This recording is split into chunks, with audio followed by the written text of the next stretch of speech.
आपने कांग्रेस के शहजादे का एक ताजा बयान जरूर सुना होगा।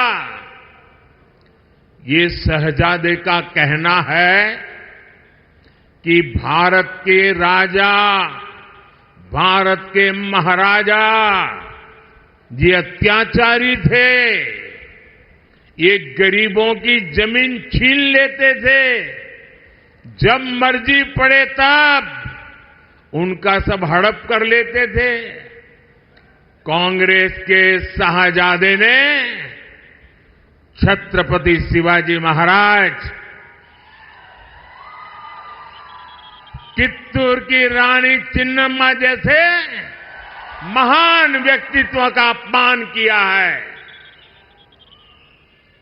इनका सुशासन, इनकी देशभक्ति आज भी हम सभी को प्रेरित करती है। जरा शाहजादे को पता है क्या मैसूरू राजघराने का योगदान? उनको याद नहीं रहा। मैसूरू राजघराने को आज पूरा देश गर्व के साथ देखता है कि नहीं देखता है। साथियों, कांग्रेस के शाहजादे का बयान सोच समझकर वोट बैंक की राजनीति करने के लिए, तुष्टीकरण के लिए दिया गया बयान है।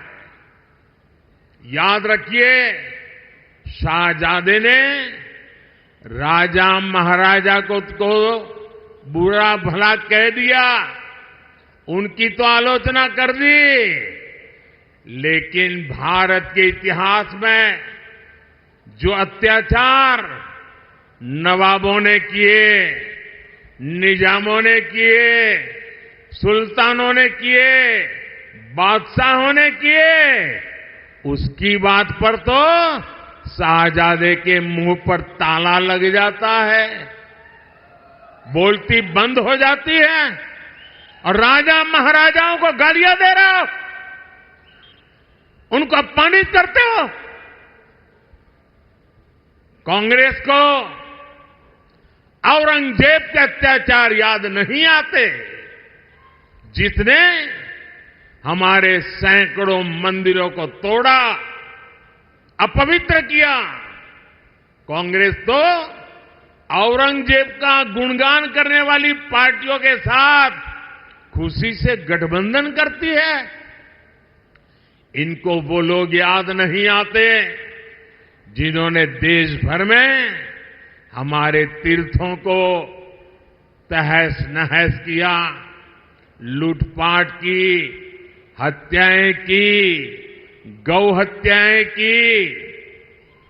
इनको वो नवाब याद नहीं आए जिन्होंने भारत के विभाजन में बहुत बड़ी भूमिका निभाई। कोई कल्पना कर सकता है क्या बनारस के राजा के बिना बनारस हिंदू विश्वविद्यालय की स्थापना संभव हो सकती थी? क्या महारानी अहल्याबाई होलकर ने मंदिरों का पुनर्निर्माण कराकर हमारे आस्था स्थलों की रक्षा की या नहीं की? मैं गुजरात से आता हूं, मेरा गांव गायकवाड़ स्टेट में पड़ता है। ये बड़ौदा महाराजा थे जिन्होंने बाबा साहब आंबेडकर की प्रतिभा को पहचाना था, उनको बड़ौदा बुलाया, उनकी शक्ति को पहचाना और बाबा साहब आंबेडकर को विदेश पढ़ने के लिए भेजने का काम गायकवाड़ महाराजा ने किया था।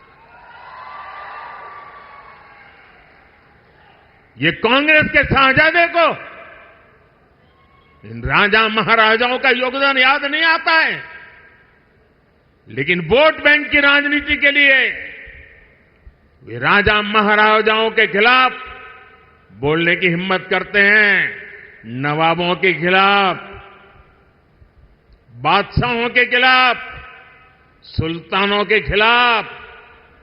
एक शब्द बोलने की उनमें ताकत नहीं है।